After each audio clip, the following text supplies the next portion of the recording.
Ini salah satu bentuk pendidikan dengan cinta dan kasih sayang plus memberikan teladan. Anak kecil itu nggak bisa dikasih tahu sholat kayak gini, harus kayak gini, nggak bisa. Dia perlu dikasih contoh. Maka bapak-bapak hendaklah memberikan contoh yang baik. Perbanyak sholat sunnah di rumah. Kata Nabi SAW, waktu anak tinggal berapa menit? 5 menit lagi. Kata Nabi SAW, khairu salatir rajuli fi baitihi. Sebaik-baiknya sholat orang laki itu di mana? Di rumahnya. Anak ulangin. Khairu salatir rajuli fi baitihi. Sebaik-baiknya sholat seorang laki-laki itu di mana? Di rumahnya. Illal maktubah, kecuali sholat wajib di masjid. Jadi sholat qobliyah, ba'diyah, duha, sholat malam itu lebih baik di rumah. Karena rumah kita itu boleh jadi 40 hari nggak ada sholat. Karena istri sedang nifas, nggak ada sholat. Masih bayi, yang hidup di rumah ini cuma 3 orang. Antum, suami, istri, plus bayi ini. Istrinya sedang nifas. Kalau sang suami sholatnya di masjid terus, qobliyah, ba'diyahnya, duha di masjid, berarti 40 hari di rumah tidak akan ada sholat. Maka tolong sholat sunnahnya di rumah. Biar anak itu ngelihat bapaknya sholat. Wallah jamaah, beberapa hari yang lalu anak tersentuh hati anak. Anak jam 2 bangun ke toilet, terus anak sholat witir lah. Lagi sholat witir, anak punya anak umur 7 tahun, perempuan. Dia bangun untuk ke toilet juga. Setelah dari toilet, anak lihat dia mandangin anak. Dari pintu itu dia pandangin anak, terus dia masuk ke kamarnya. Dapat setengah menit, dia masuk lagi ke toilet. Ambil wudu, sholat. Anak ngomong subhanallah ya. Betul, anak itu melihat, gak perlu disuruh. Ketika itu yang dia lihat terus, akhirnya dia tertarik untuk sholat. Seperti bapak yang ngomong sama dia, nak, ojo rokok anak ya. Rokok ini membunuhmu. Kira-kira anaknya itu ngerokok apa enggak? Ngerokok. Padahal sudah dikasih tahu, nah secara medis terangkan sama bapaknya, sambil rokokan bapaknya terang no. Anak itu mungkin salah mendengar tapi tidak pernah salah melihat.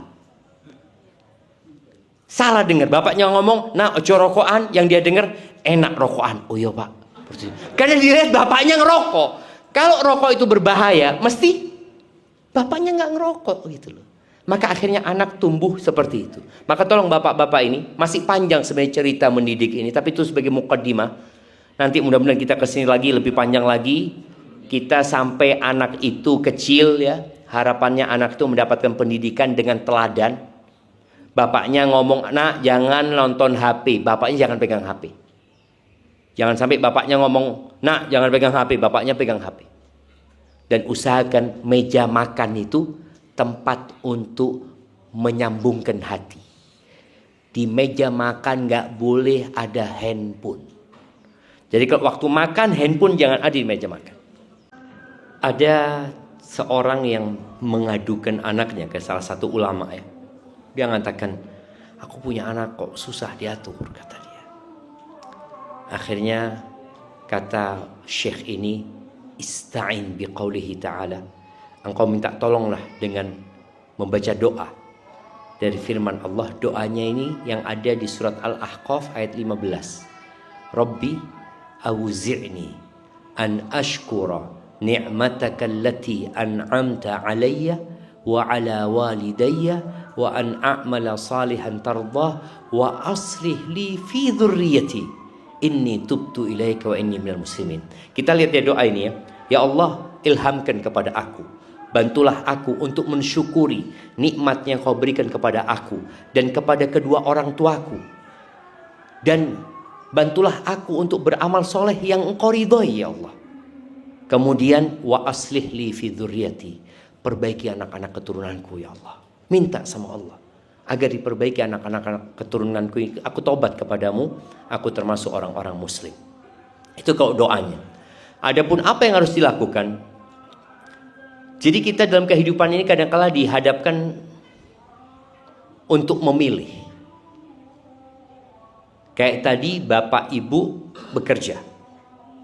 Apakah itu terpaksa atau pilihan? Kadang-kala pilihan. Karena memang sebenarnya yang wajib memberikan nafkah adalah ayah. Kalau sang ibu mungkin harus bekerja, pastikan dia bisa bawa anaknya. Ada tempat kerja yang bisa bawa anaknya. Nah, di sekolah ini bisa bawa anak. Bisa bawa anak kan? Bisa apa enggak? Bisa sambil ketawa-tawa. Hah? Gimana? Oh, Sabtu. Masya Allah. Iya, kita di kampus kita, kemudian kita punya sekolah di Jember. Ini mungkin masukan ya.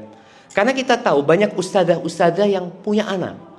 Akhirnya kita siapkan itu namanya hadonah, tempat daycare ya. Daycare itu tapi sekolah yang mengadakan.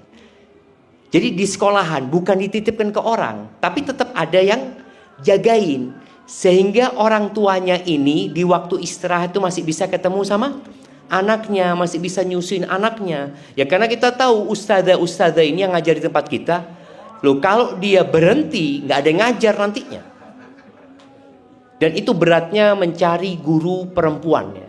Karena guru perempuan ini ya nanti dihamili sama suaminya ya, terus dihamili lagi sama suaminya.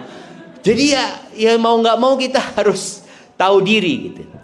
Jadi kalau memang nggak pilihan, terpaksa beda lagi. Kalau pilihan bisa nggak bekerja istrinya, nggak usah bekerja. Kalau akhirnya anak jadi korbannya. Tapi kalau nggak usah, alhamdulillah bisa menggabungkan. Umpamanya tadi, mungkin ibunya pulangnya nggak jam 4. Kan ada yang pekerjaan mungkin setengah hari atau apa. Karena terus terang kesian anak-anak kita. Kecuali memang kita menitipkan kepada orang yang akan mendidik anak-anak kita. Kakeknya. Nabi SAW itu ditinggal mati bapaknya. Ditinggal mati ibunya. Siapa yang membesarkan? Kakeknya. Ditinggal mati kakeknya, dibesarkan oleh pamannya. Artinya kalau yang tempat kita menitipkan anak-anak kita orang-orang yang bisa dimintain pertanggungjawaban atas apa yang diberikan kepada mereka, nggak ada masalah.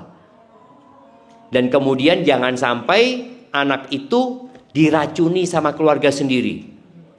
Diracuni gimana? Bapakmu itu tidak tanggung jawab, ibumu pisan. Akhirnya dia benci sama bapak sama ibunya. Iya, anak dititipkan ke mbah. Seperti itu. Itu bahaya. Padahal kedua orang tuanya melakukan itu karena cinta sebenarnya sama anak-anaknya. Barakallahu fiik.